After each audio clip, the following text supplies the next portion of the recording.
As an example of using parametric equations, let's explore this question. Suppose a wheel rolls along the ground with a nail embedded in the rim of the wheel. What path is the nail following as the wheel rolls along? To think about this, let's try and draw some pictures. First of all, let's imagine that the ground is the x-axis, and our wheel is going to roll along that surface. Let's suppose it starts lined up with the y-axis, right about here. Circular wheel.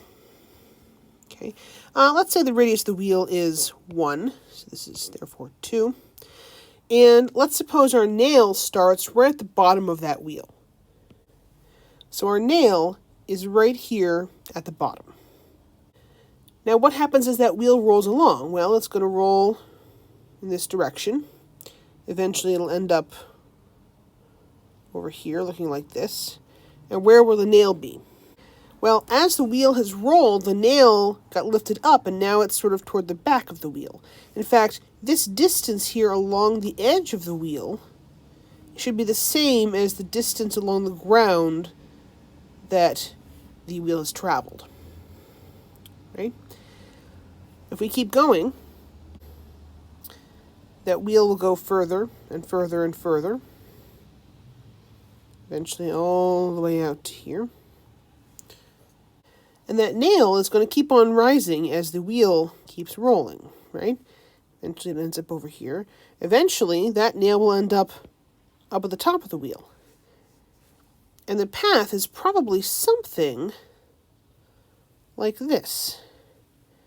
Now, if we keep on going far enough, that nail is going to keep going down again, and eventually it will hit the ground when the wheel has made one full revolution and the nail is back at the bottom of the wheel. Let's look at an animation of what's actually going on here so we can see what we're looking at. So our wheel is rolling along, and that orange spot on the wheel is the nail that's traveling around. You can see that it seems to be bouncing off the ground and going up in the air, bouncing off the ground again, and so on and so forth. What path exactly is it following? It seems to be tracing out these arches that go up and then bounce off the ground, go up again and bounce off the ground, and so on and so forth again.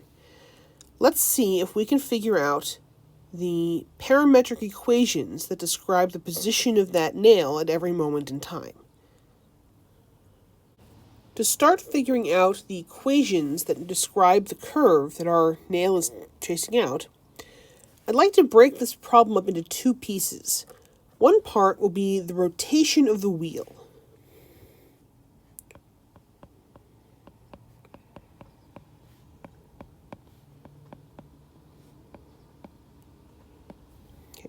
And the second part will be the forward motion of the wheel along the x-axis as it rolls. Let's look at the rotation of the wheel first. In fact, let's pretend that we have a wheel that is in a fixed axis, right, centered at the x-axis. So our wheel is just a circle.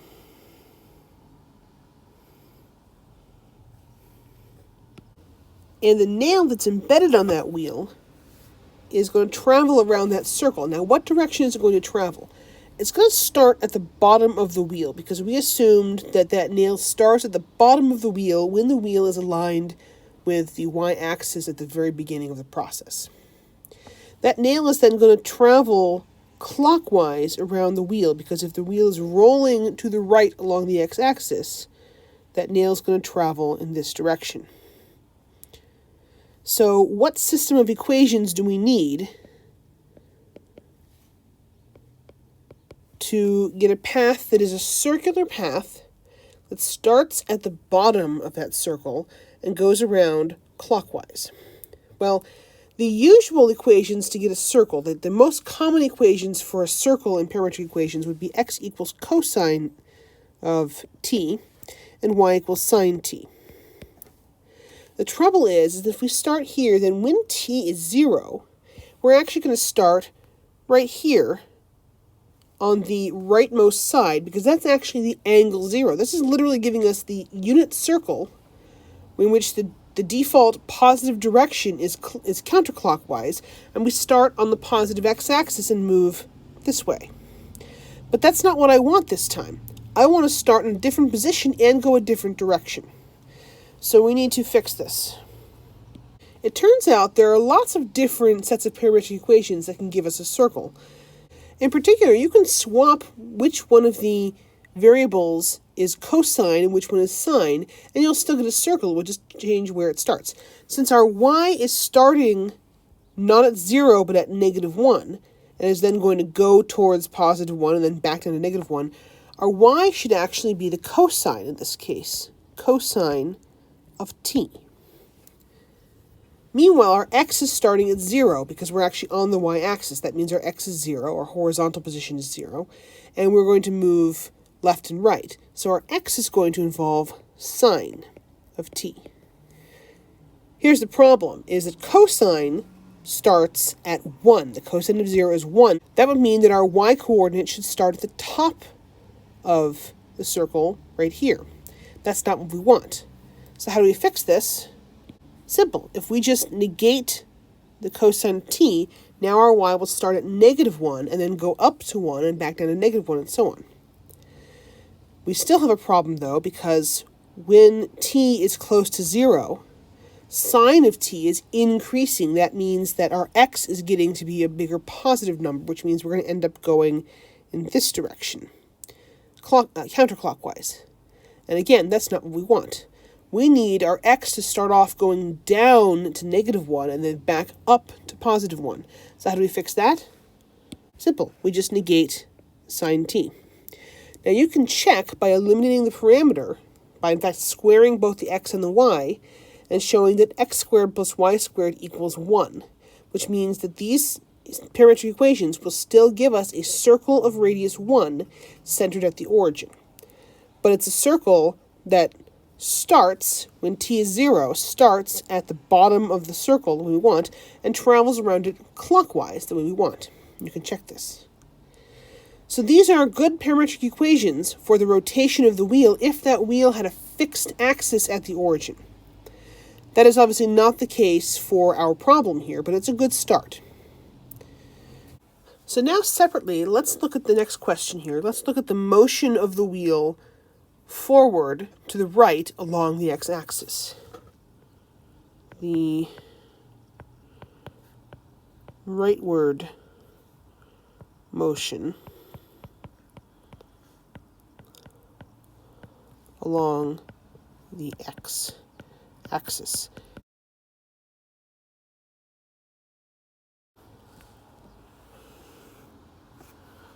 Here's our new axes here.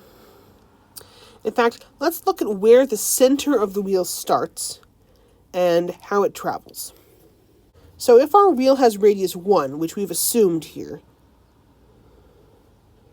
radius equals 1, and the bottom of the wheel is along the x-axis, that means the center is actually going to start at 1, and you're going to have a wheel that has a diameter of 2 and therefore goes up to a height of 2, but looks like this.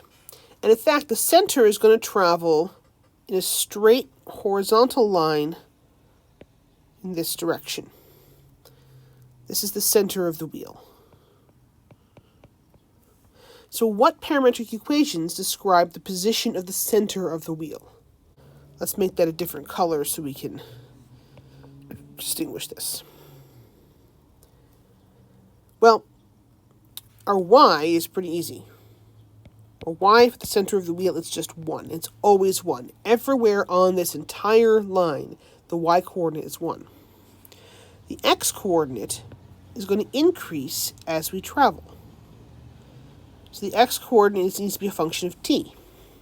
In fact, you could just say x equals t. That would give you this line that we want here.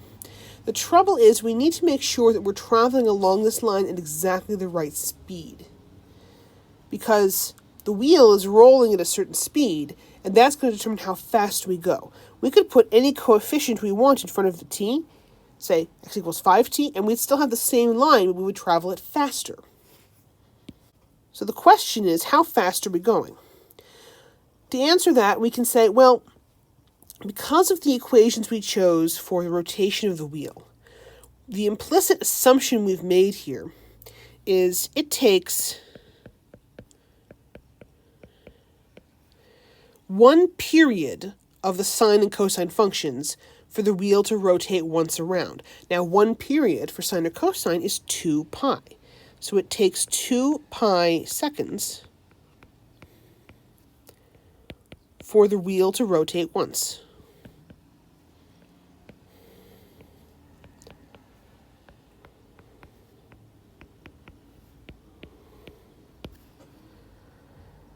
Now, in that time, how far is our center of the wheel going to travel?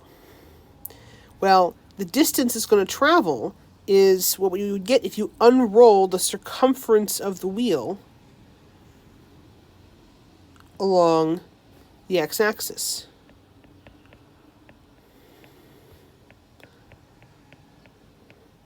Because if the wheel rolls once around, then its entire circumference will travel along the x-axis. What is the circumference? It is, in fact, 2 pi.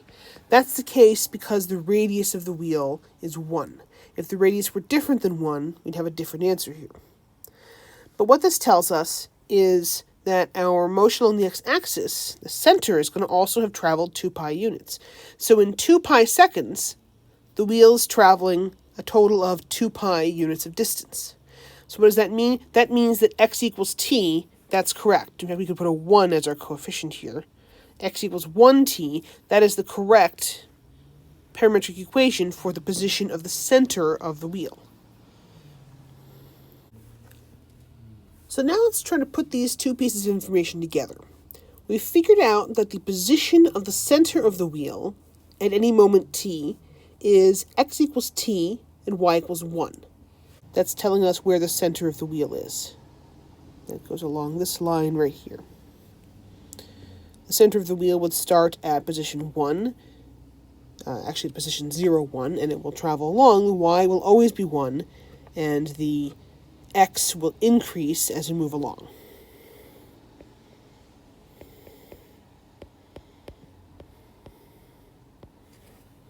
And that wheel is rotating around that center point, starting here lined up with the y-axis and eventually moving along further and further along and moving along further, always rotating around the center that is traveling along this line.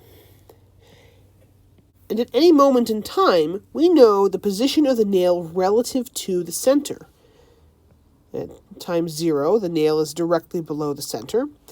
A little bit later, the nail has moved along a bit and has rotated to, a position perhaps to the lower left of the center. Eventually, that nail has moved along and now it's a bit higher. Eventually, it goes up to near the top. And if we keep going, it will go back down again, right? So, the position of the nail relative to the center would be x equals negative sine t, y equals negative cosine t. That would be the case if the center was actually the 0, 0 point, the origin. To put these together is very simple. We should just add these together. So, the overall position of the nail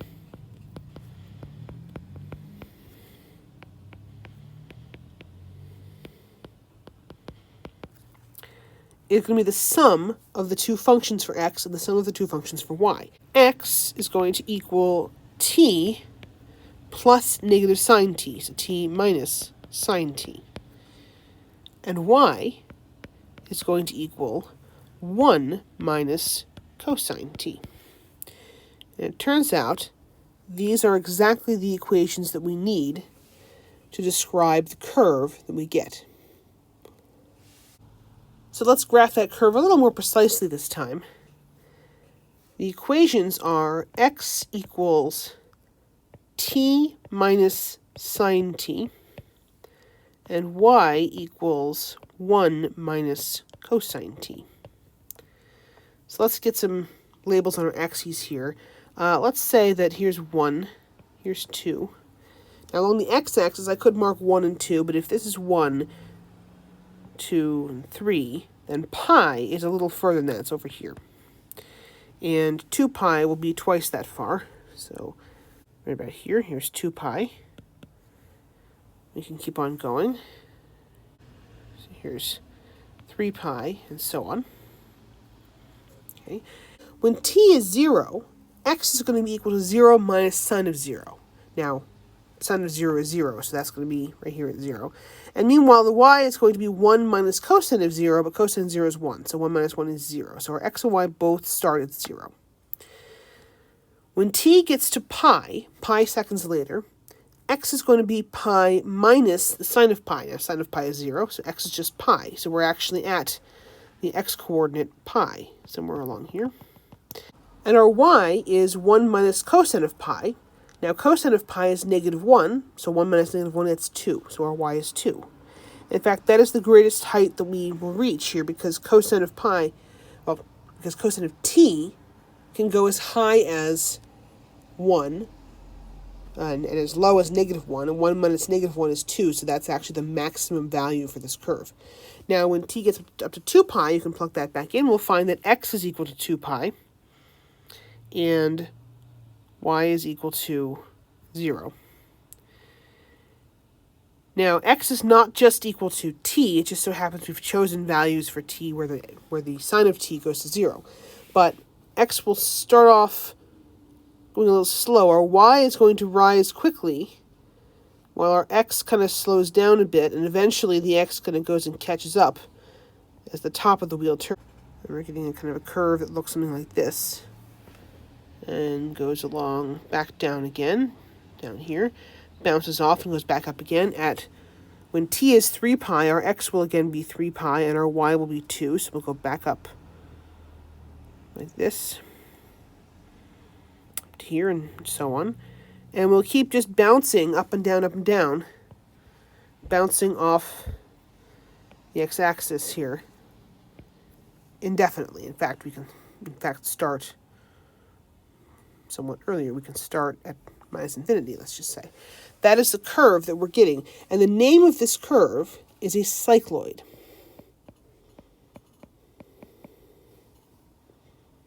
A cycloid is the kind of curve that you get if you have a point on the edge of a circle and you watch what happens to that point as the circle rolls along an axis, along a straight line. We can do similar kinds of things if the circle is rolling around another larger circle, for instance. We can also ask other questions like, what if that point isn't on the edge of the circle that's rolling? What if that point is closer to the center of the circle? Or what if that point extends out beyond the edge of the circle? And we can get different kinds of shapes by doing that. In fact, we can modify this in all kinds of ways.